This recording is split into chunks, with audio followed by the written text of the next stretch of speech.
कहीं पढ़ रहा था कि एक बच्चे ने अपने माँ बाप का मर्डर कर दिया। किस बात पे? कि माँ बाप ने पैसे नहीं दिए पबजी की स्किन खरीदने के। भगवान भी आपकी हेल्प करता है अगर आप थोड़े से एफर्ट्स करते हो तो। एज अ यंग एंटरप्रेन्योर हमें क्या क्या पैरामीटर्स के थ्रू चेक मार्क करना चाहिए कि हाँ यार ये बिजनेस में मेरे लायक है? ट्यूशन से आते ही मैंने टीवी पर एक कार्टून लगाता था, रिच रिच आता था।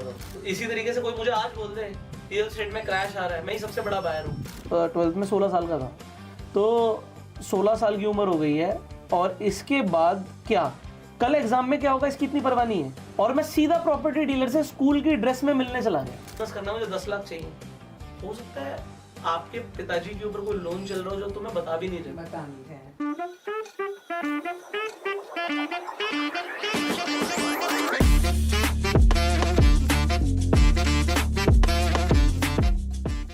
Pushkaraj Thakur, a man who doesn't need any introduction. आज अगर शेयर मार्केट की बात करते हैं तो सबसे पहले इनका ही नाम आता है, ज्यादातर लोग इनको ही फॉलो करते हैं। तो बस आज आपके ही सवाल लेकर आया हूं मैं यहां पर बिजनेस की बात फाउंडर के साथ में ये एपिसोड में पुष्कराज ठाकुर जी से मिलने के लिए। आज उनसे ही सीखते हैं शेयर मार्केट की बहुत सारी इंफॉर्मेशन कि किस तरीके से हम अपना करियर शेयर मार्केट में स्टार्ट कर सकते हैं और क्या क्या ऐसी स्ट्रेटेजीज है जो हमें अच्छा पैसा बना के दे सकती है। तो welcome Pushkar sir to our episode. Sir, हमारी जो ऑडियंस है वो ज्यादातर लाइक करियर स्टार्ट करने में वो एंटरप्रेन्योर्स है, तो वो ऑब्वियसली आपको तो देख ही रही है, ज्यादातर लोग आपके बारे में जानते हैं, but still there are some people जो अभी यूट्यूब पे आए हैं, तो वो पहले तो आपकी जर्नी जानना चाहेंगे। तो सर, अगर आप अपनी जर्नी के बारे में बता सको तो। मेरी बड़ी हम्बल बिगिनिंग्स है। आप कह सकते हो कि एक बहुत छोटे से घर में, बहुत छोटे से लोकेलिटी में हमारी परवरिश हुई।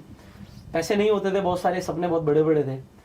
मैं हमेशा से बोलता हूँ कि मेरा ना एक बचपन में, जब मैं शायद 5th-6th क्लास में था, तो एक ना ड्रीमिंग टाइम होता था। वो ड्रीमिंग टाइम कैसे होता था कि हमारे ना लोकेलिटी में लाइट चली जाती थी। वो एग्जैक्ट टाइम होता था, मैं ट्यूशन से पढ़कर आता था, तो तकरीबन शायद 3-3:30 बजे ट्यूशन जाता हूँ और 5-5:30 बजे आता हूँ। तो बस जो शाम का टाइम था ना, तो वो 1-1.5 घंटे के लिए लाइट जाती थी। और ट्यूशन से आते ही मैंने टीवी पर एक कार्टून लगाता था, रिच रिच आता था तब। हाँ। तो वो जो रिच रिच आता था, तो रिच रिच को मैं देखता था और देखते ही देखते लाइट चली जाती थी। और उसके बाद मैं आराम से बेड पे आके थोड़ी देर के लिए एक नैप सी लेता था। तो मेरी मम्मी उस टाइम पे नैप ले रही होती थी उनका, क्योंकि वो सुबह से काम कर रही होती थी, वो उनका नैप लेने का टाइम था और मेरा सपने देखने का टाइम था। तो वो मुझे 1 घंटा पूरा मिलता था। लाइट होती नहीं थी, शाम हो जाती थी, हल्की हल्की अगर कोई गेट वेट खोला तो हवा चल रही होती थी, और वो सपने देखने का टाइम होता था। तो वो रिची रिच कार्टून ने ना इतने सपने दिखा दिए कि जिंदगी में ना, मतलब पैसे हैं तो मतलब ऐश की जिंदगी है। ट्रू। तो देखो, घर में पैसे नहीं थे, परिवार में पैसे नहीं थे, बट पॉइंट ये था कि पैसे नहीं है तो पैसे चाहिए जिंदगी में। अगर वो मौज करनी है तो उसके लिए पैसे चाहिए। तो सपने देखना मैंने वो 5th-6th क्लास से शुरू कर दिया था। बट देखो, सपने देखने में और उसे रियलिटी बनाने में बहुत फर्क होता है। तो जिंदगी में ये चीज पता थी कि पैसे कमाने हैं और अच्छे पैसे कमाने हैं, ये चीज बचपन से पता थी। बट होगा कैसे, इसे बताने वाला ही कोई नहीं था। करेक्ट। तो क्योंकि बताने वाला कोई नहीं था, मुझे बहुत टाइम लगा इसे रियलाइज करने में।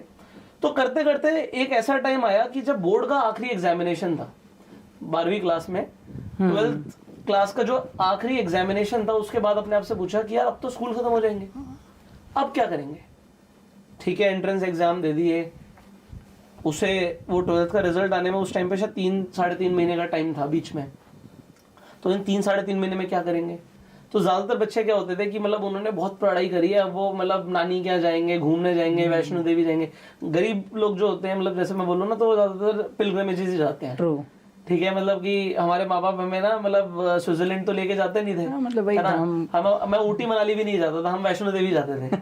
तो मतलब वो हमारा होता था कि मतलब अगर वेकेशंस का मतलब है कि हम नैना देवी चले गए, हरिद्वार चले गए, तो यही होता था, मंदिर जाते थे हम ज्यादातर। तो कहने का मतलब है, बच्चे ऐसे होते थे कि वो छुट्टियों में ना, मतलब पहाड़ों पे चले जाएंगे, मंदिर चले जाएंगे, कहने का मतलब ये है। बट मैंने सोचा यार, अब ये बात आ गई है कि मैं ऑलमोस्ट 12th में 16 साल का था, तो 16 साल की उम्र हो गई है, और इसके बाद क्या, पैसे तो कमाने हैं। तो उस आखिरी एग्जामिनेशन की जो रात थी ना, अगले दिन एग्जाम था, तो उस रात को मैं सोच रहा था, मुझे आज भी याद है, शायद मैथमेटिक्स का एग्जाम था मेरा, और मुझे दिमाग में ये है कि कल एग्जाम में क्या होगा इसकी इतनी परवाह नहीं है। परवाह ये है कि एग्जाम होने के बाद इमीडिएटली क्या होगा, इमीडिएटली क्या होगा, क्या करना है। तो मैं रात में ही सपने बुन रहा था। सपने देखो, सपने देखना भी एक कला होती है। मैं आज भी सपने देखता हूँ। आज भी मेरा टाइमिंग चेंज हो गया। वो 5 बजे का मैं आपको बाद में बताऊंगा, पॉडकास्ट में पूछ लेना। तो मेरा टाइमिंग थोड़ा चेंज हो गया है।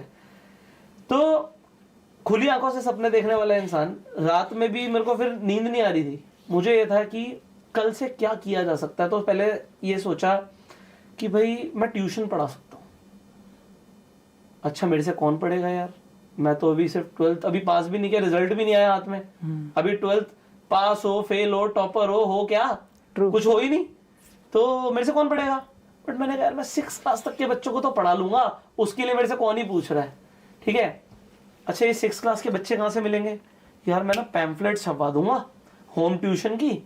और उस टाइम पे मैं बता रहा हूँ, तो हमारा होम ट्यूशन के चार्जेस होते थे 1 घंटे के 2000 रुपए, 2000 रुपए 1 घंटे के। तो दिमाग में ये भी था कि यार ठीक है 2000 रुपए मिल जाएंगे, और अगर 3-4 ट्यूशन पढ़ा लिए तो 6 से 8000 रुपए हो जाएंगे। अच्छा यार वो तो ठीक है, बट ये कम है यार। अगर इंस्टीट्यूट खोल दे तो यार इंस्टीट्यूट कैसे मिलेगा। अरे यार वो है ना, मेरी गली में एक प्रॉपर्टी डीलर है, उसे बोल सकते हैं। अच्छा फिर पापा मानेंगे, पैसे तो है नहीं, पैसे तो पापा देंगे। तो ऐसे मैं अपने आप से बहुत सारे क्वेश्चंस पूछ रहा था। फिर एंड में मैंने अपने आप को कन्विंस कर लिया, हाँ यार इंस्टीट्यूट खोल सकना चाहिए। उसके लिए क्या इन्वेस्टमेंट होगी, क्या होगी, मैथमेटिक्स छोड़ो, मेरी कैलकुलेशन ये चल रही थी कि बेंच इतने का आएगा, चेयर इतने की आएगी, एक रिसेप्शन बनाएंगे, कुछ कंप्यूटर खरीदने पड़ेंगे, कुछ ऐसी कि पापा को कल जाके प्रोजेक्शन दे देंगे, पिताजी ये इन्वेस्टमेंट है, इतनी फंडिंग रिक्वायर्ड है, 3 महीने के लिए ये होगा, ये मार्केटिंग बजट है। तो मेरी पहली पिच थी मेरे पापा को कि इतने पैसे। अब ऑनेस्टली पता होता है कि आपके पापा आपके लिए क्या कर सकते हैं और क्या नहीं कर सकते। एग्जाम में देके आया, मैंने जल्दी एग्जाम दे दिया। तो मैं दोपहर में आते ही घर में आया हूं और मैं सीधा प्रॉपर्टी डीलर से स्कूल की ड्रेस में मिलने चला गया कि यार मेरे को एक इंस्टीट्यूट चाहिए। अब कमाल की बात है, भगवान भी आपकी हेल्प करता है अगर आप थोड़े से एफर्ट्स करते हो तो। अब भगवान ने कैसे हेल्प करी कि मुझे एक चला चला इंस्टीट्यूट मिल गया। उसने शायद एक आधा दिन में ही मुझे फोन किया कि एक इंस्टीट्यूट है और घर के पास है और घर के एरिया से बेटर लोकेलिटी में है और बना हुआ है, रूम्स बने हुए हैं, डेस्क लगा हुआ है, सब कुछ लगा हुआ है, रिसेप्शन बना हुआ है। तो आपको एक चला चला इंस्टीट्यूट मिल रहा है, फलाने रीजन से वो आदमी नहीं चला रहा और रेंट भी जायज है। रेंट पे ही बात हुई थी। तो फिर मैंने अपने पापा को आके बता दिया, वो रिस्क ले लिया कि ऐसे ऐसे मिल रहा है। और पापा को यकीन नहीं, अबे भी तू 16-17 साल का है, तू क्या सोच रहा है।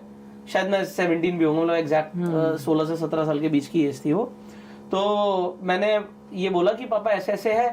तो पापा ने कहा कि यार कैसी बातें कर रहा है, सिर्फ पढ़ाई पे ध्यान देना चाहिए। तो my father was very clear कि तू पढ़ाई कर।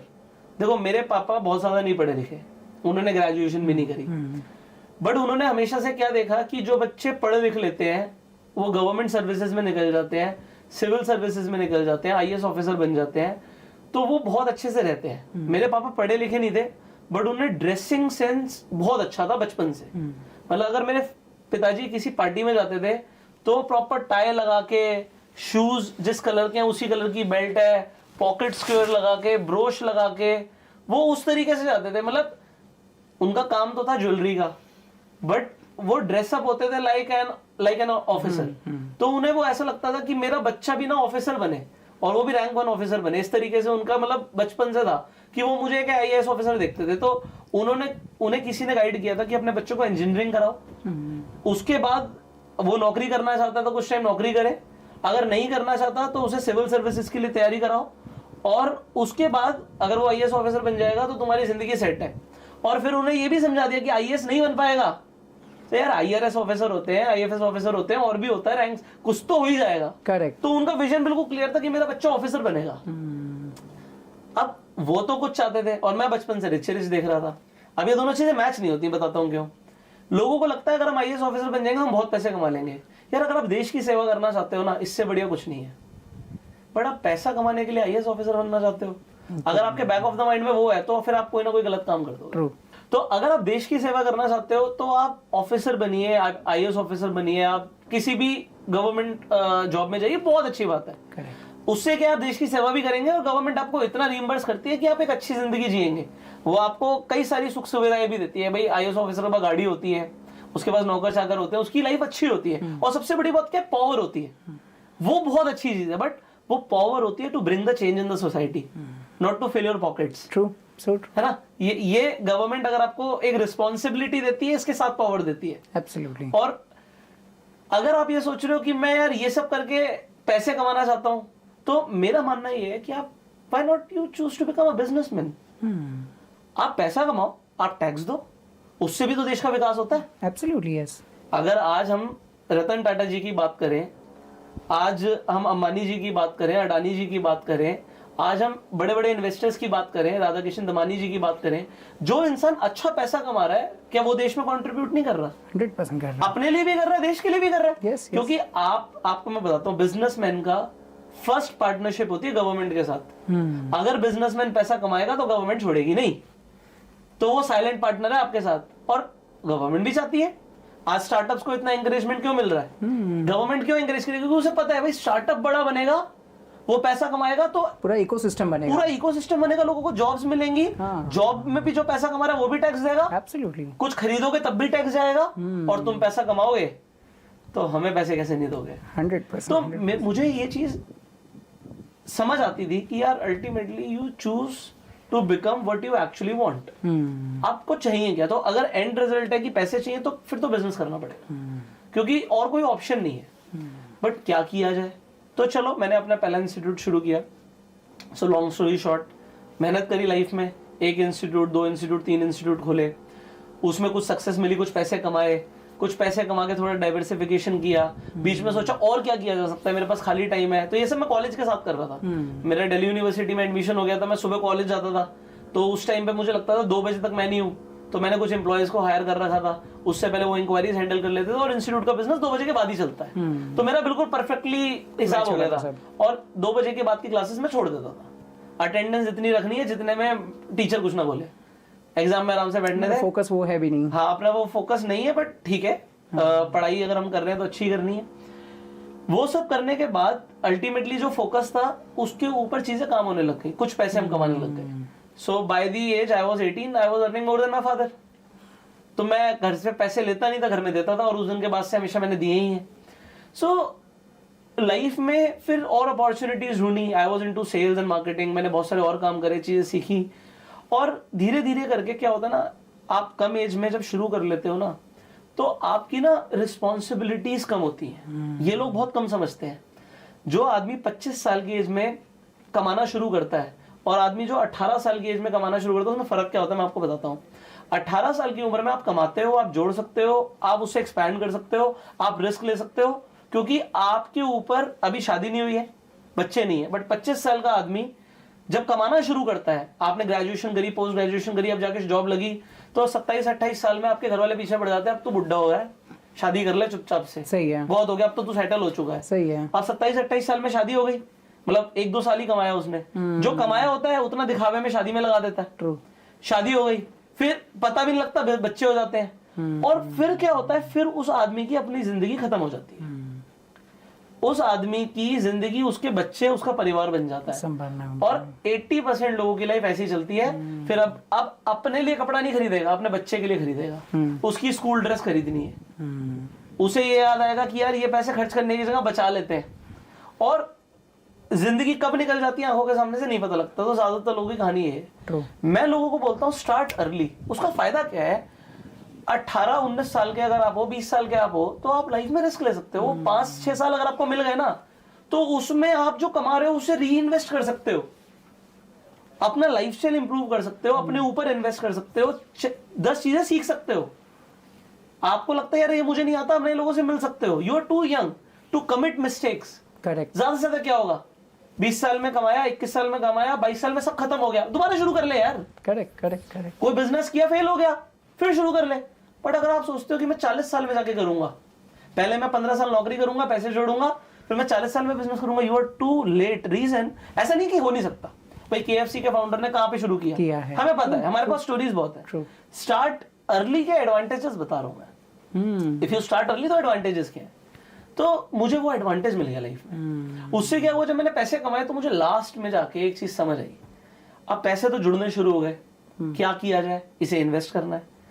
अब इन्वेस्टिंग में जो ग्रोथ मिलती है वो तो कभी सुना ही नहीं था। हमारे पिताजी इतने पैसे जोड़ ही नहीं पाए कि वो इन्वेस्ट करते, हमारे ऊपर ही खर्च करते थे। वो तो भाई 3 बच्चे थे उनके, करेक्ट करेक्ट, उनकी पढ़ाई, उनकी लिखाई, उनकी जरूरतें नहीं पूरी हो रही थी। आप समझ रहे हो? तो वो क्या सोचेंगे। हमने जब पैसे कमाए, अब एक बड़ा मेरे को किस्सा याद आ गया। मेरे से कल कोई पूछ रहा था, तो मेरे से कल कोई पूछ रहा था कि पहले वो अपना बता रहे थे कि मेरे रिश्ते के लिए आए, तो लड़की के ताऊजी ने सवाल पूछा कि कितने कमाते हो। तो मैंने थोड़ा सा रफ आइडिया दिया। कह रहे ऐसे छोड़ो, एग्जैक्ट बताओ कितने कमाते हो।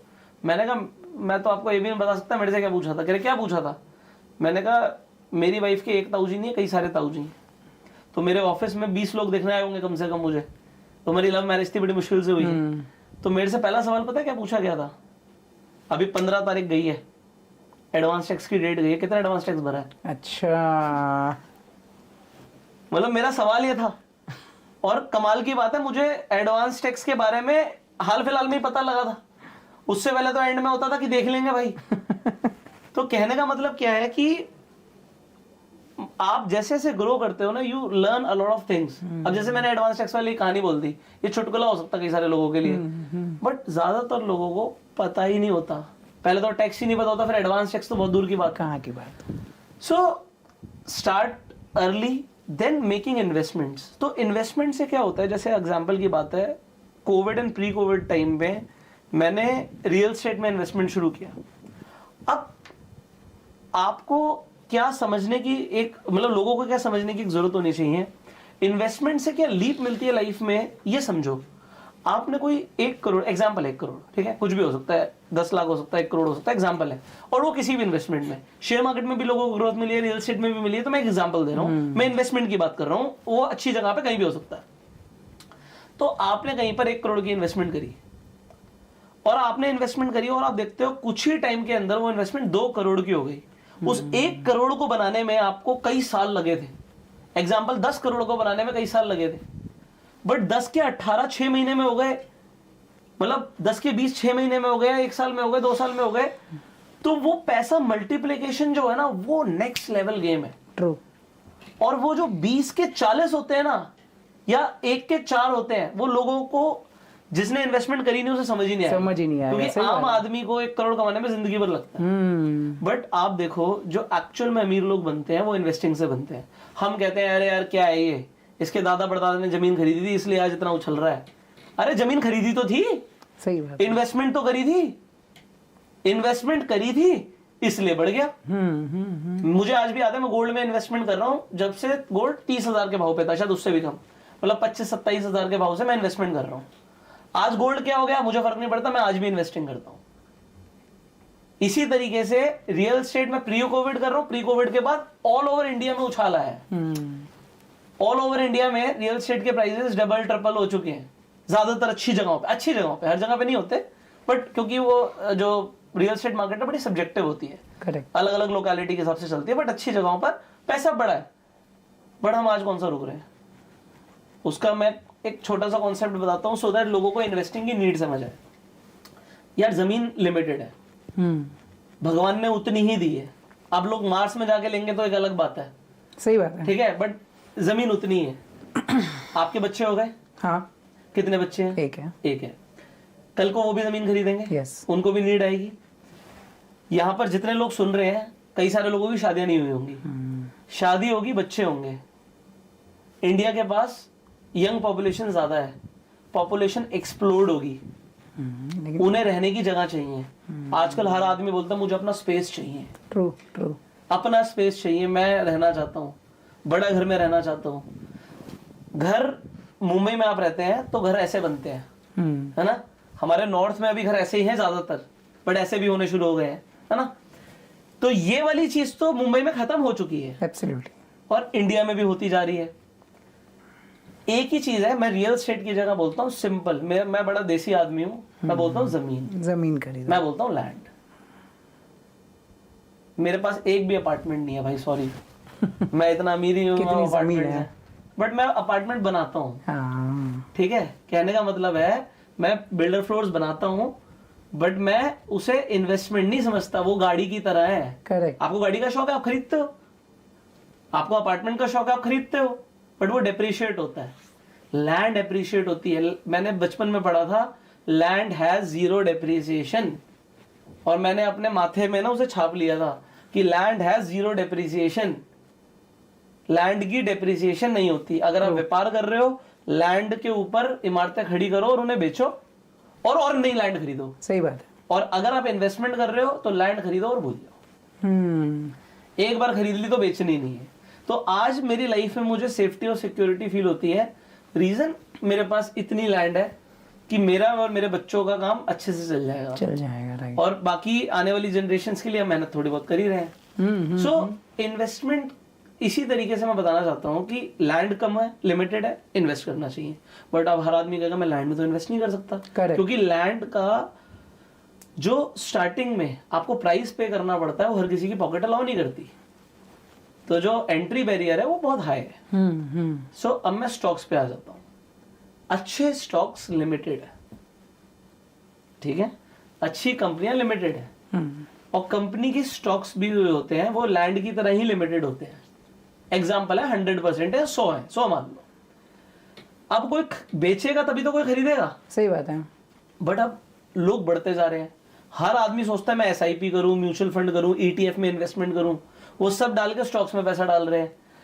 तो स्टॉक क्योंकि लिमिटेड है और उसे खरीदने वाले आते चले जाएंगे, तो उनके प्राइस बढ़ते चले जाएंगे।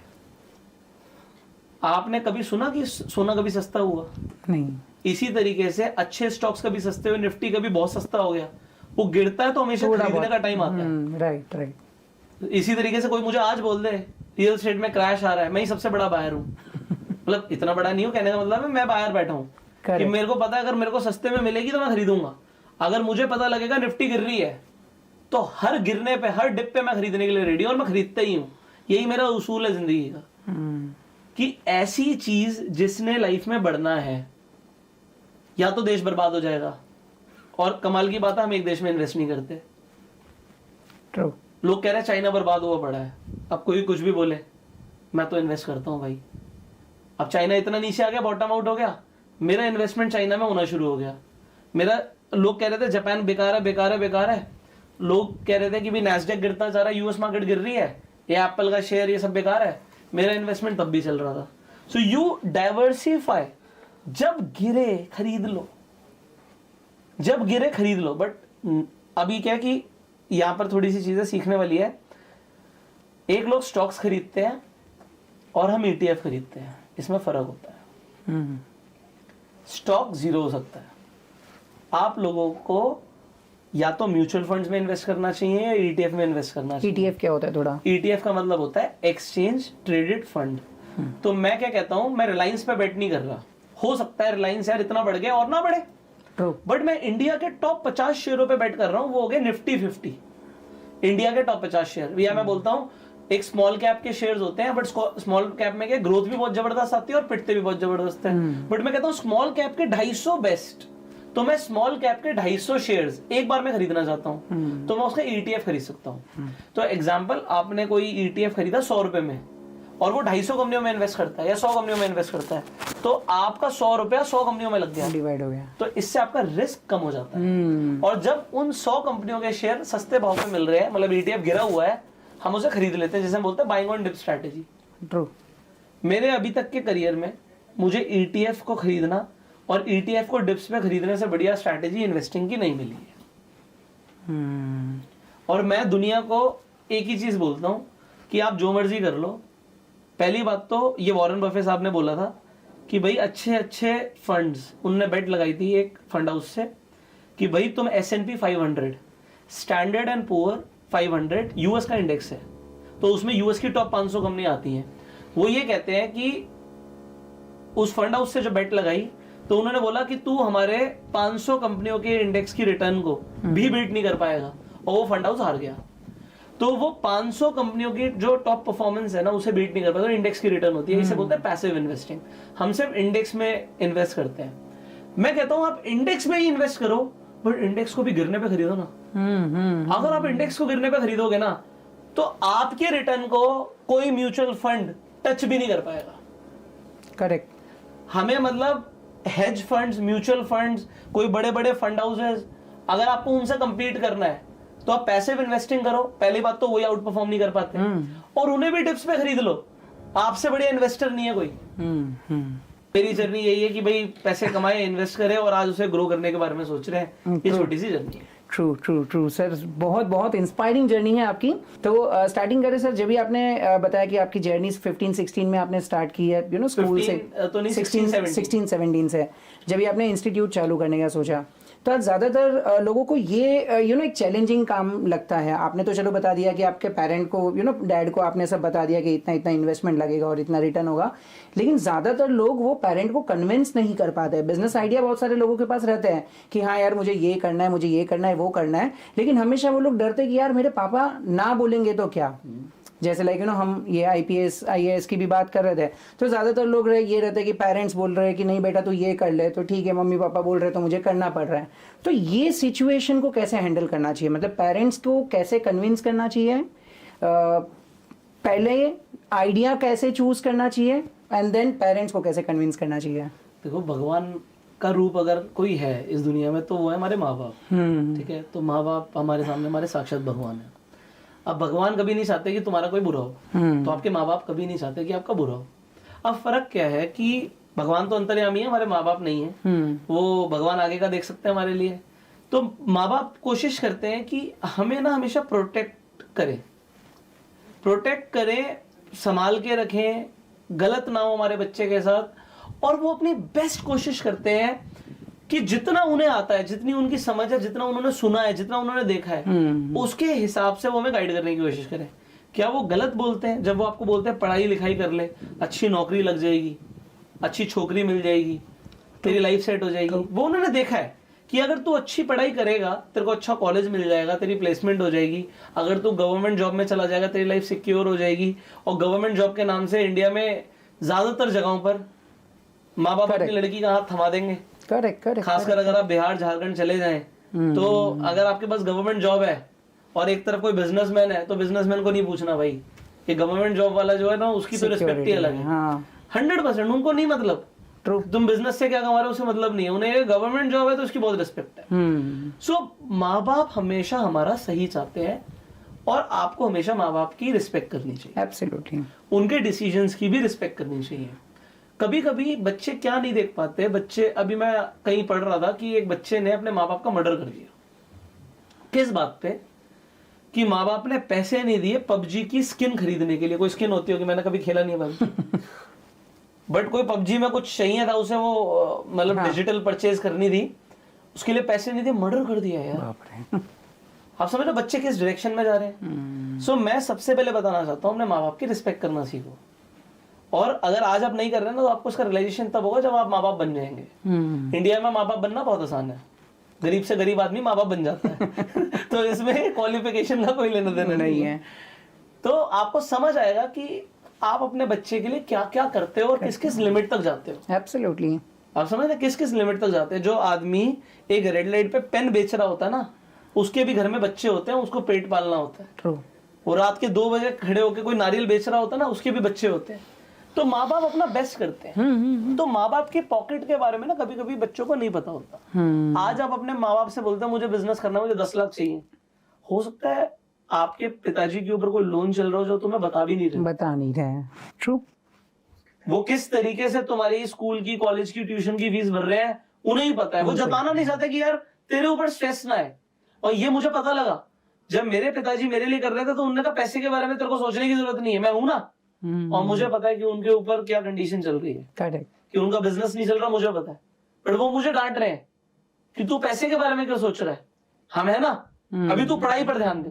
पर जैसे ही तुम्हारी पढ़ाई ओवर होगी ना, नौकरी क्यों नहीं लग रही तेरी, इतने पैसे लगवा दिए, इतना सब, वो रियलिटी आप एकदम से फेस करोगे। सो अब आप अपने माँ बाप को कन्विंस कैसे करोगे? पहली बात तो आपको अपने घर के हालात रियलिटी में समझने पड़ेंगे। अभी तक आपने अपने माँ बाप से कुछ भी मांगा होगा और उन्होंने एक बार में दिलाया होगा, अगर उनकी पॉकेट अलाउ करती है। बट जब आप इन्वेस्टिंग, कोई बिजनेस, किसी चीज के लिए पैसे मांगते हो यार, अगर नहीं होते तो समझना पड़ता है। मतलब हमें भी पता है कि हम कितने पैसे मांग सकते थे। मैंने एक दायरे में बात करी, अब ये किसी को पता नहीं है और कई लोगों के लिए इमोशनल हो सकता है। वो इंस्टीट्यूट शुरू कराने के लिए पापा ने पैसे दिए, मम्मी ने अपनी ज्वेलरी दी थी। पैसे तो नहीं थे, मम्मी की ज्वेलरी बिकी थी तो इंस्टीट्यूट शुरू हुआ था। पैसे नहीं थे, बट माँ बाप को इतना फेथ आ गया कि यार इसे कुछ कराना है। और वो तब आता है जब आपको अपने ऊपर फेथ होता है, आपको अपने ऊपर फेथ होता है कि आप कर लोगे। सही बात है।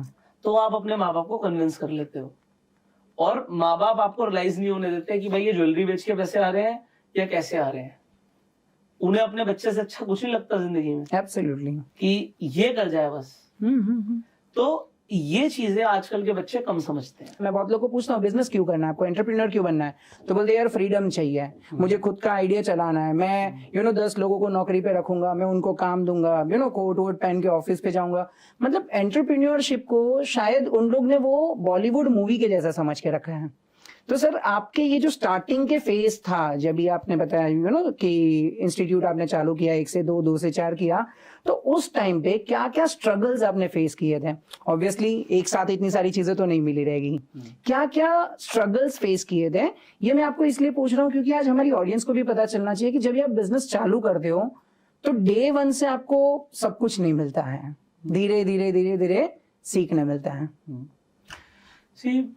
मैंने आपको बोला अर्ली, मैंने बात स्टार्टिंग में बोली थी, उसका एक एडवांटेज एक और होता है, क्योंकि उस टाइम पे ना आप इसे एंजॉय कर रहे होते हो, आपकी जरूरतें भी कम होती हैं। तो स्ट्रगल्स को ना आपको याद ही नहीं रहता कि मैंने कभी स्ट्रगल किया है। वो स्ट्रगल ना एंजॉयमेंट में निकल जाता है, क्योंकि रोज कुछ नया, कुछ नया है। मैं कुछ चीजें बोलता हूँ, एक डायलॉग में बोलता हूँ, सावन के अंधे को ना सबरहारा दिखता है। अब क्या हुआ, जब मेरी स्टार्टिंग हुई ना, तो मेरे साथ एक चीज गलत हो गई।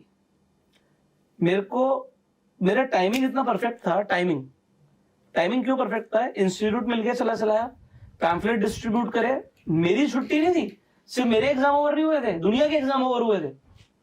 तो हमने जैसे इंग्लिश स्पीकिंग कोर्स शुरू करा, कुछ टीचर्स को हायर किया, कंप्यूटर कोर्स शुरू किया, बच्चों को वो करना था, करेक्ट, इमीडिएटली पिक कर गया। और उसके बाद मैंने एक डांस इंस्टीट्यूट खोला था मैंने, तो डांस के लिए इंक्वायरीज आनी शुरू हो गई, गिटार इंस्टीट्यूट के लिए इंक्वायरी आनी शुरू हो गई। सुबह सुबह मैंने कहा ये भी खाली रहता है, एरोबिक शुरू कर दो, वो भी चल गया। तो उस टाइम पे क्या हुआ कि 3-4 महीने इतने बढ़िया हो गए कि हमने शुरू किया and we were making money man, क्योंकि टाइमिंग परफेक्ट थी। आप समझ रहे हो, टाइमिंग का एक बहुत बड़ा इंपैक्ट होता है। और कई चीजें फेवर कर गई, जैसे इंस्टीट्यूट्स की लोकेशन फेवर कर गई। लोकेशन ऐसी थी कि ब्रांडिंग के लिए हमें बड़ी बड़ी दीवार मिल गई खाली, और लोग देख सकते थे, आ सकते थे। तो वो चीजों का एडवांटेज, बट वो एडवांटेज यार ठीक है, हमने कुछ स्टेप लिया तो भगवान ने हमें फेवर किया उस चीज के लिए, और भगवान आज भी करता है। मैंने देखा कि अगर आप कोई स्टेप लेते हो ना, तो भगवान आपके साथ खड़ा है। करेक्ट। तो एक डायलॉग मैं बोलता हूं, मैं पीछे मुड़कर क्यों देखूं, मेरे साये के साथ तो मेरा भगवान खड़ा है। क्या बात तो है, पीछे देखने की जरूरत ही नहीं ना, तो साये के रूप में भगवान खड़ा है, तो मैं पीछे मुड़ के क्यों देखूं? और वो जरूरत नहीं पड़ी। बट मैं ये भी बोल रहा हूँ कि सावन के अंदर को सबरहारा दिखता है। वो उस टाइम पे पैसा आया, तो आपके कुछ पैसा, देखो आप नए होते हो, आपको पैसा संभालना भी नहीं आता। आप कुछ पैसा तो भाई दोबारा से ग्रोथ के लिए डालते हो, आप कई सारा पैसा खर्च भी कर देते हो, ठीक है।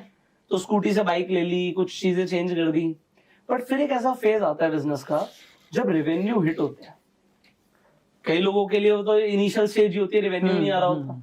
हमें रेवेन्यू आया, पैसा खर्च किया, बट फिर एक ऐसा टाइम आता है कि रेवेन्यू स्क्वीज आउट होता है। ऐसा नहीं, आ ही नहीं रहा, मुझे ऐसा नहीं हुआ कभी रेवेन्यू नहीं आया, बट स्क्वीज आउट हो गया। आपने खर्चे ज्यादा कर दिए, आपने एक की जगह 2 इंस्टीट्यूट खोल दिए, 3 खोल दिए, अब तीनों के रेंट्स आने हैं, तीनों के अंदर टीचर्स हैं, उनकी सैलरीज है, कुछ परसेंटेज पे है, बिजली का बिल है, मार्केटिंग कॉस्ट है।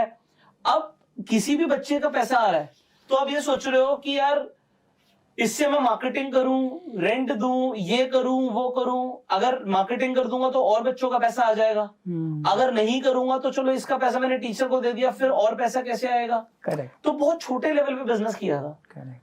बट ये मार्केटिंग और ये और जो क्रंच आया हमें, उससे हमें ये रियलाइज हुआ कि यार बीच में भी मतलब आपको संभल के चलना है। सो एंटरप्रेन्योरशिप जो जर्नी है ना, वो बड़ी अप डाउन वाली है। एब्सोल्युटली। हम स्टॉक मार्केट में बोलते हैं कि ड्रॉ डाउन फेज आता है।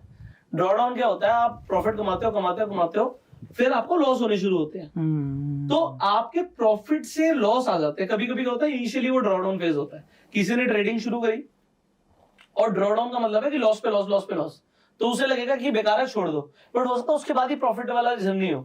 तो यही सेम चीज एंटरप्रेन्योरशिप में है। रेवेन्यू स्क्वीज आउट होते हैं, टेंशन बढ़ती है, स्ट्रेस बढ़ता है, और ऐसा आदमी जिसका बहुत हम्बल बैकग्राउंड है, पैसे लिमिटेड है, माँ बाप ने एक बार इन्वेस्ट कर दिया, वो दोबारा नहीं कर सकते, तो बिजनेस शटडाउन की फेज पर भी आ जाता है। एब्सोल्युटली। तो ये स्ट्रगल्स होते हैं, बट उसके बाद हो सकता है एकदम से आपका ग्राफ ऊपर जाए, फिर से जाए। वो स्विंग्स तो आएंगे ही आएंगे, और वो स्विंग्स का मजा तब है यार देखो ना, जिसने अपने आप को स्टार्व किया कि यार मैं मीठा नहीं खाऊंगा, कंट्रोल करूंगा, उसे ना उस रसगुल्ले की अहमियत पता होती है। समझ रहे हो? और जो रोज रसगुल्ला खा रहा है उसके लिए क्या रसगुल्ला, वो खुद ही रसगुल्ला बन जाएगा। कहने का मतलब क्या है कि जो आज की डेट में जिन बच्चों को स्पून फीडिंग मिल रही है ना, वो सिल्वर स्पून के साथ पैदा हो रहे हैं। उन्हें कभी रियलाइज नहीं होगा कि वो इनिशियली 5-5, 10-10, 2-2 हजार रुपए कमाने का क्या सुकून है। करेक्ट। वो तो आज की डेट में कोई शर्ट खरीदते हैं, 10,000 रुपए खर्च करते हैं, उन्हें पता भी नहीं लगता उनके माँ बाप ने कमाए हुए हैं। करेक्ट। बट वो अपने पैरों पे खड़ा हो गया। मैं एक टर्म प्रमोट करता हूँ, वो सेल्फ मेड बन के, अपने लिए नहीं, अपने माँ बाप के लिए जब तुम खर्च करोगे ना, फिर सुकून देखना। आज तक आपके माँ बाप ने आपके लिए खर्च किया? एक बार अपनी मम्मी को साड़ी तो दिलाओ, पापा को नए जूते तो लाके दो। कभी आपने देखा ही नहीं होगा आपके पापा के जूते घिस गए होंगे, वो कंप्लेंट ही नहीं करते। सही है। वो आपको नए जूते दिलाते, तुम बोलते हो मेरे तो पुराने हो गए हैं। वो तुम ये नहीं देखते उनके तो घिस गए हैं। So true 100% relatable. एक और चीज था सर कि जैसे आपने बताया कि लाइक ना आपने बिजनेस बहुत सारे किए, स्टार्टिंग में आपने इंस्टीट्यूट किया, देन कुछ कोर्सेज में, सेल्स में, ट्रेडिंग में, तो आप कोई भी बिजनेस आइडिया को कि चलो हम ये करते हैं वो करते हैं, वो उसे इवेल्युएट किस तरीके से करते हो? और नॉलेज हर जगह पर है, कोई इंस्टाग्राम पे, कोई यूट्यूब पे, हर जगह पर उन लोगों को बोलेंगे कि भाई आप ये बिजनेस कर लो, इतना पैसा कमा लो, वो बिजनेस कर लो, इतना पैसा कमा लो। तो एज अ यंग एंटरप्रेन्योर हमें क्या क्या पैरामीटर्स के थ्रू चेक मार्क करना चाहिए कि हाँ यार ये बिजनेस में मेरे लायक है, ये मैं कर सकता हूँ, क्या क्या चीज देखनी चाहिए? देखो होता क्या है, आइडियाज दो तरीके से आपको मिलेंगे। एक मिलता है हमारे एनवायरनमेंट से, जो चीज हम देखते हैं, और फिर आप लोग आ गए लोगों की हेल्प करने के लिए सोशल मीडिया। तो या तो हम कुछ देखते हैं, एक्सपीरियंस करते हैं, या फिर हम सुनते हैं, तो हमें पता लगता है ये चीज एग्जिस्ट करती है, और फिर उसमें देखना चाहिए क्या मेरा इसमें इंटरेस्ट भी है। हो सकता है मोमोज का बिजनेस करने में बहुत पैसा हो, बट मेरा इंटरेस्ट नहीं है। एग्जाम्पल हो सकता है किसी चीज में पैसे कमाओ, मेरा इंटरेस्ट बहुत ज्यादा है। सो आपको एक ऐसी सिचुएशन में आनी है, देखो पैसे चाहिए, ये मैं आपको जेन्युइनली बता रहा हूँ। कई लोग कहते हैं हम दुनिया के लिए बहुत कुछ करना चाहते हैं, एनवायरमेंट के लिए बहुत कुछ करना चाहते हैं, बहुत अच्छी अच्छी बातें आप कर रहे हो, बट आप अपनी फैमिली कंडीशन देखो एक बार। अगर आप अंबानी के खानदान से आते हो, आप बोलते हो यार मैं तो एनवायरमेंट के लिए बहुत कुछ करना चाहता हूँ, भाई खुल के करो यार। तुम तो घर का पैसा भी लगाओगे तो अच्छी बात है, बट आप अपने घर में देखते हो यार माँ बाप स्ट्रगल कर रहे हैं और तुम बोलते हो मैं तो यार ये करना चाहता हूँ, तो आपको समझना पड़ेगा वो आप बहुत ज्यादा टाइम नहीं कर पाओगे।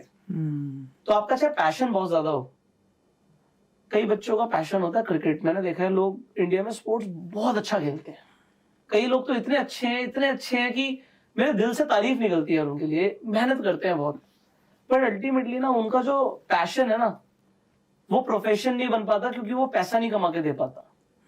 तो कहीं ना कहीं हमें ना ये देखना पड़ता है कि ऐसा मैं क्या करूं जिसमें मेरा इंटरेस्ट भी हो और इससे पैसा भी आए। करेक्ट। मैंने अपने रिलेशन की एक बात करूंगा, तो मेरे एक रिलेशन में एक मेरा कजन है, उसने 18 साल की उम्र में बैडमिंटन खेलना शुरू किया। ही वॉज टू लेट, और उसे भी पता था, क्योंकि जो बच्चे प्रोफेशनल बन रहे हैं वो 9 साल की उम्र से, 8 साल की उम्र से अकेडमीज पे जा रहे हैं, उससे भी छोटी उम्र से। तो उसने 18 साल की उम्र में शुरू किया। तो मैंने कहा बेटा पैसे कैसे कमाएगा? कह रहा भैया सुबह खुद सीखूंगा, शाम को सिखाऊंगा। सुबह खुद सीखूंगा, शाम को सिखाऊंगा। मैंने कहा कहाँ सिखाएगा? तो ही वॉज क्लियर कि भैया आसपास कुछ सोसाइटीज हैं, मैंने वहां पे पता किया है, तो वहां पे मैं एज ए हेल्पर कोच लगूंगा। कोच भी नहीं लगूंगा, हेल्पर के तौर पे हेल्पर कोच लगूंगा। कोच के अंडर भी एक बंदा होता है जो हेल्पिंग कोच के लिए होता है, और उसमें बहुत कम पैसे मिलेंगे, बट उससे भैया मेरी कोचिंग की फीस चली जाएगी। और मैं अगर अच्छा करूंगा ना तो फिर मैं शायद आगे, तो अगर भगवान ने चाह हाथ पकड़ लिया तो मैं आगे निकल जाऊंगा। वरना उसने अपने लिए पहले दिन सोचा कि मेरा पैशन सस्टेन कैसे होगा। बच्चे क्या होता है, पैशन में तो घुस जाते हैं बट वो सस्टेनेबिलिटी के बारे में नहीं सोचते। तो आप के इंटरेस्ट कुछ भी हो सकता है, आप ये सोचो उसको सस्टेन कैसे करोगे। मुझे स्टेज पे बोलना बहुत अच्छा लगता था, ये मुझे पता लग गया था। 9th क्लास से समझ आ गया था कि मुझे पब्लिक स्पीकिंग में जाना है। मुझे ऐसा लगता था कि मैं अच्छा बोलता हूँ। एक आदमी ने मेरी हेल्प करी जो मेरी लाइफ में एज ए जामवन आए, है ना। जामवन ने हनुमान जी के लिए सिर्फ एक सबसे बढ़िया काम किया था, उनकी पावर रियलाइज कराई थी और उन्हें उस पर यकीन हो गया। ट्रू। तो आपको एक मोटिवेशनल स्पीकर लाइफ में चाहिए होता है जो आपको बस ये बोले तू ये कर सकता है। उन्होंने मुझे ये बोला, उस टाइम पे मैं एक इंजीनियर बनना चाहता था, पापा ने मुझे बताया हुआ था और मैंने नेट पे पढ़ा था कि हाईएस्ट पेड सैलरी क्या होती है, तो मैंने पढ़ा बायोइन्फॉर्मेटिक्स होती है, बायोइन्फॉर्मेटिक्स इंजीनियरिंग। तो मैंने सोचा मुझे बायोइन्फॉर्मेटिक्स इंजीनियर बनना है। अब वो होता क्या मुझे नहीं पता आज भी पर मुझे समझ आ गया था मुझे पीसीएमबी लेनी है, जो मैंने ली भी, बराबर, जो मैंने 11th क्लास में ली भी। उन्होंने 9th क्लास में मुझे बोला कि मुझे नहीं पता बेटा तू कितना अच्छा इंजीनियर बनेगा, लैब में खड़े होकर क्या करेगा, करेक्ट, बट जब तू स्टेज पे जाएगा तू आग लगा। उन्होंने तब रियलाइज किया ये चीज। तो उन्होंने एक ऐसी चीज के लिए बोला जिसमें मुझे पता नहीं था इसमें पैसे भी मिलते हैं। और आपको मैं जेन्युइनली बताऊं, मैं और चीजों से पैसे कमाता था, इंस्टीट्यूट से पैसे कमाता था। मैं उस टाइम पे वर्कशॉप्स ऑर्गेनाइज करता था, सेमिनार ऑर्गेनाइज करता था लोगों के लिए, पेड फ्री हर तरीके के। कुछ वीडियोस भी होंगी मेरी पुरानी। वो लोगों को इकट्ठा मैं कैसे करता था, इंस्टीट्यूट में बच्चे आते थे, उनके पेरेंट्स को बुला लेता था। हाँ। और बच्चों को भी बुला लेता था। भाई मेरे को तो ऑडियंस चाहिए थी, मुझे तो बोलना पसंद था। True. अब उसके मैं जेब से पैसे खर्च कर रहा हूँ बट मैं सस्टेन कैसे कर पा रहा हूँ कोई और काम करके। Correct. और अगर मैं स्टेज पे बोलता ही नहीं कभी तो मैं अपनी स्किल्स को पॉलिश नहीं कर सकता। अगर कोई यूट्यूब पे मेरी बहुत पुरानी वीडियो देखेगा, ओल्डेस्ट वीडियो, तो उसमें मैं शायद अजीब दिख रहा हूँ, अजीब बोल रहा हूँ, बट वो अजीब नहीं होता तो कभी अच्छा भी नहीं होता, और हो सकता है आज भी अच्छा ना हो, भगवान ने आगे और अच्छा लिखा हो हमारे लिए। ट्रू। तो आपको इस जर्नी को फॉलो करना है। Absolutely, absolutely. और यही चीज को हम बहुत बार सिखाते हैं SSG करके। आज बहुत लोगों को मैं पूछता हूँ ना कि बिजनेस चालू करना है, या आपने भी जैसे बताया लाइक ये पैम्पलेट के कॉस्टिंग, या ये आपने बताया स्टेज पे धीरे धीरे इंप्रूव होना है। तो बहुत सारे लोग ऐसे ही रहते हैं कि लाइक डे 1 पे जब इनको बिजनेस चालू करना रहता है ना, तो एनालिसिस पैरालिसिस में अटक जाते हैं। सारी चीजें डिटेल में जाके कैलकुलेशन करेंगे, और वो कैलकुलेशन इतना करेंगे कि वो कभी कर ही नहीं पाएंगे बिजनेस। तो मैं बहुत लोगों को बोलता हूँ आप हमेशा SSG को फॉलो करो। स्टार्ट सिंपल, घटिया। मतलब आपको जो भी थॉट आया इंप्लीमेंट करो, फटाफट चालू करो, भले वो बेकार है, भले वो कुछ भी है, लेकिन उसी से आपको रास्ता मिलेगा। वरना आप सोचते रहोगे यार नहीं ये नहीं वो नहीं, तो वो सोचने में ही दिन निकल जाएगा। ये आपने जो बात बोली पैरालिसिस ऑफ एनालिसिस, हाँ, तो ये शिव खेड़ा जी की एक किताब में पढ़ा था मैंने।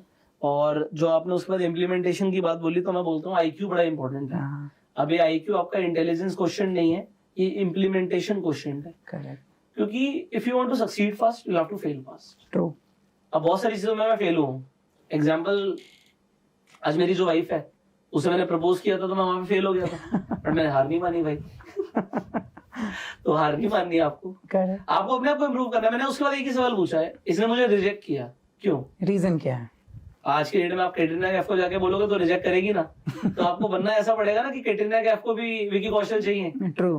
तो आप अगर वैसे बन जाते हो तो आपको वो चीज मिलेगी।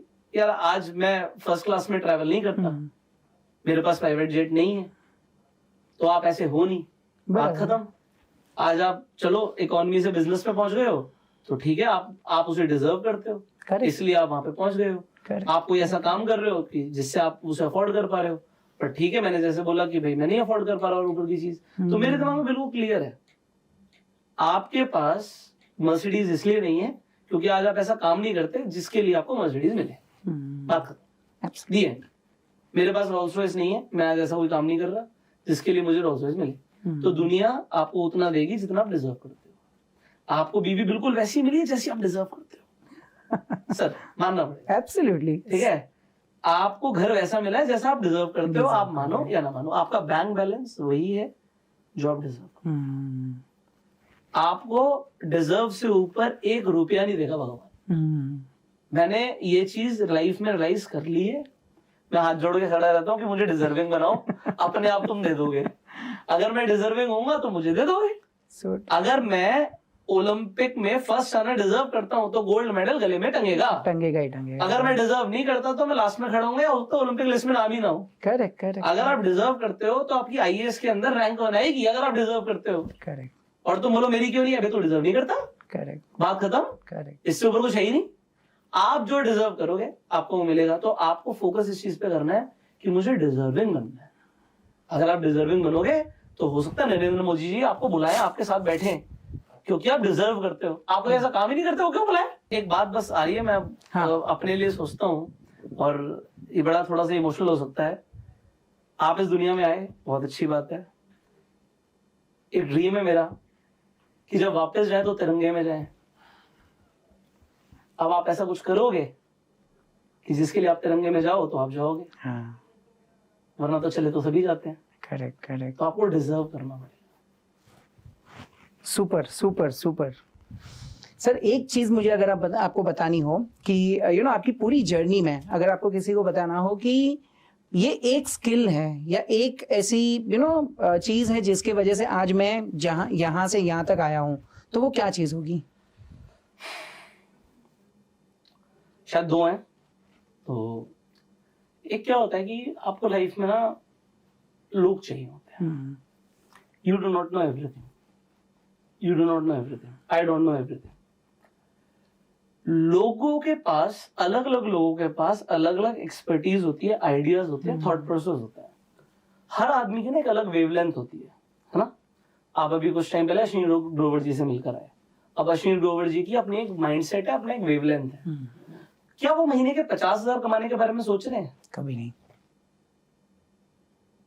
वो तो 50,000 खर्च करने के बारे में भी नहीं सोचेंगे। एग्जाम्पल मैं किसी आदमी की बात कर रहा हूं। हर आदमी की एक अलग वेवलेंथ होती है सोचने की। आप बुरा मत मानना, लोग बुरा मत मानना, हम गरीब रह जाते हैं क्योंकि हम ऐसे लोगों के साथ रहते हैं जिनकी वेवलेंथ बहुत छोटी है। जब आप एक हायर वेवलेंथ में जाते हो ना, तो जो आदमी की हायर वेवलेंथ होती है वो अनकंफर्टेबल होना महसूस कर देता है। इसीलिए बड़ा आदमी कभी छोटे आदमी को अपने साथ नहीं बिठाता। ट्रू। क्योंकि वो जो सोच रहा है और जो तुम सोच रहे हो उसमें इतना फर्क होता है। Absolutely correct. ये आपने बोला ना, आपने अपनी लाइफ में एक ऐसी चीज बताओ जो आपने एक्सपीरियंस करी है। आज मोदी जी देश के बारे में सोच रहे हैं, एग्जाम्पल, उनकी वेवलेंथ कहीं और है। आप अपने पड़ोसी के बारे में सोच रहे हो, साले ने मेरी पार्किंग की जगह पे गाड़ी कैसे लगा दी। और वो सोच रहे हैं कि यार पाकिस्तान ने साला ये हमारा कश्मीर को ऑक्यूपाई कैसे कर रखा है। तुम पार्किंग के स्पेस के बारे में सोच रहे हो, वो अक्साय चीन के बारे में सोच रहे हैं। एग्जाम्पल है। Yes yes. वेवलेंथ में बहुत फर्क है। अब आप कहोगे मैं उस बारे में सोच भी लूं तो क्या उखाड़ लूंगा, है ना। कि अगर आज आप 500 करोड़ कमाने के बारे में सोच भी लोगे तो क्या फर्क पड़ जाएगा? आपके सोचने से कुछ नहीं होगा। करेक्ट। आपको बस ऐसी वेवलेंथ के अंदर एंटर करना है, अपने आप थॉट्स आएंगे। तो अगर आप अमीर लोगों के सर्कल में जाओगे और अपने मुंह को बंद रखोगे, करेक्ट, और उनकी वेवलेंथ कैच करने की कोशिश करोगे, आपको नए थॉट्स आएंगे। जो कि ना बिजनेस आइडिया कहां से आएगा? आएगा जो तुम सोच रहे हो उससे भी बड़ा आएगा, है ना। बट आप उस लेवल पे जाके सोचोगे तो। मैं आपको एक एग्जांपल देता हूं सर। मैं जिम जाता हूं, मेरे जिम में कई लोग आते हैं। एक आदमी बिल्डर है, उसने मुझसे कोई बात करी। तो ज्यादातर लोग ना जो अच्छे लेवल पर होते हैं तो वो अपनी एक जोन में होते हैं, उन्हें आपसे कोई लेना देना है नहीं, ठीक है। बट ठीक है, उसने मुझे बताया कि हमने 50 करोड़ की लैंड खरीदी, 50 CR की लैंड खरीदी। और 50 करोड़ की लैंड तो बहुत बड़ी बात है। और उसने बोला उसके ऊपर ना हम अपने अपार्टमेंट्स बना रहे हैं जिसमें तकरीबन 200-250 करोड़ रुपए लगेंगे। तो 300 करोड़ हो गए। और उसने कहा यार 800 करोड़ का ये प्रोजेक्ट दिखेगा। तो एक आम आदमी की कैलकुलेशन कैसे होती है, सुनो सुनो सुनो। 50 + 250 300 करोड़, 800 का बिकेगा, अरे 500 करोड़ कमा लिए। तुम गलत सोच रहे हो। अब मैं आपको एक वेवलेंथ की बात दे रहा हूं, आम आदमी को तो समझ ही नहीं आएगी। 50 करोड़ की लैंड खरीदी, मार्केट में नाम है, प्रोजेक्ट लॉन्च करेंगे, रेरा रजिस्ट्रेशन कराएंगे, प्रोजेक्ट लॉन्च करेंगे। प्री बुकिंग नाम की एक चीज होती है, हाँ प्री बुकिंग से पैसा आएगा, उसे बनाएंगे। कुछ पैसा है कि हम बना लेंगे, और पैसा तो है ही, कह रहा हाथ मार के 100 करोड़ लगेगा, 800 आ जाएगा। अब बोलो आप, अमेजिंग अमेजिंग, आप समझ रहे हो? यस।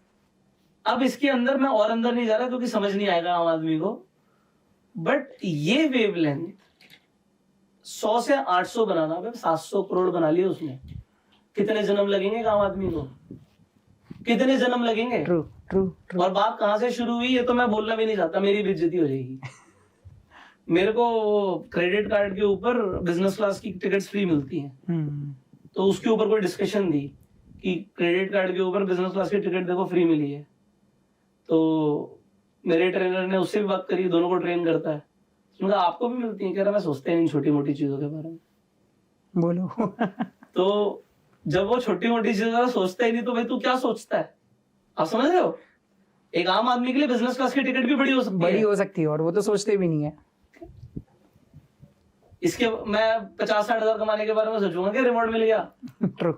वो 700 करोड़ कमा के वो सोच रहा है उसका एक, आप ये नहीं सोच सकते उसका एक दिन का ब्याज कितना अगर वो बैंक में रखेगा तो। Correct correct correct. और वो क्या सोच रहा है कि यार ये प्रोजेक्ट जल्दी से कंप्लीट हो यार, 5 प्रोजेक्ट और लाइन अप है। आप समझ रहे हो वो क्या सोच रहा है? तो ये मैं बस आपको वो देखो, मैं भी उतना ही बता सकता हूँ जितने मैं लेवल पे जा सकता हूँ। कोई अब आदमी और भी है, अडानी साहब क्या सोच रहे हैं मैं नहीं सोच सकता ना। करेक्ट करेक्ट मेरे तो दिमाग में नहीं जाएगा। करेक्ट। हमारी जो बुद्धि है छोटी सी, बट यहां तक पहुंचने से, और जो मैंने स्टार्टिंग की जर्नी बताई, उस एरिया में किसी को 5 करोड़ बोलूंगा ना, उसे डाइजेस्ट नहीं होगा, उसे लगे कौन बनेगा करोड़पति में जो 5 करोड़ जीत लेता है वो सबसे बड़ा आदमी होता है। ट्रू। उसे नहीं पता कि वो टैक्स काट के पैसा आएगा। टैक्स नाम की भी चीज होती है, 30% टैक्स कटेगा। तो ये वेवलेंथ का फर्क है।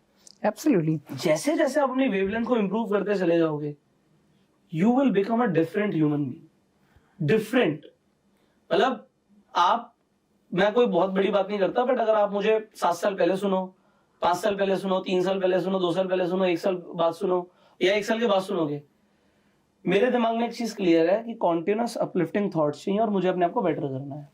तो मैं अपने आप को कोशिश करता हूं कि मैं पहले से बेहतर हो जाऊं मेरे बिहेवियर में, मेरा बिहेवियर लोगों के प्रति। और मैंने बड़े लोगों से एक चीज सीखी है, वो मैं समझाना चाहता हूँ। आपको लगता है बड़ा आदमी वो है जिसके पास पैसे ज्यादा है, मुझे लगता है बड़ा आदमी वो है जो अपने साथ बैठे आदमी को छोटा महसूस नहीं होने देता। तो आप सीखते चले जाओ, आप बढ़ते चले जाओ। मैं सच बता रहा हूं आपको, जो अमीर लोग होते हैं वो ज्यादा हम्बल होते हैं, वो ज्यादा कंट्रीब्यूट करते हैं। करेक्ट। आपको उस दायरे में जाना है और आपको अमीर बनना है। आप अमीर बन गए ना सर, आपका परिवार अच्छा हो जाएगा, आपके आगे की जनरेशन अच्छी हो जाएंगी। आप अमीर बन गए, आप ज्यादा टैक्स दोगे, आप सोसाइटी को कंट्रीब्यूट करोगे, हमारा देश अमीर हो जाएगा। मुझे इससे ज्यादा क्या चाहिए? आप आज मेरे से ये पॉडकास्ट के लिए आए हो, मैं आपको सच बताता हूँ, अब इस टाइम पे जाके मुझे लगता है कि बस यार, मतलब मेरे को और कोई पीआर नहीं चाहिए। क्यों नहीं चाहिए? अब प्राइवेसी डिस्टर्ब होती है।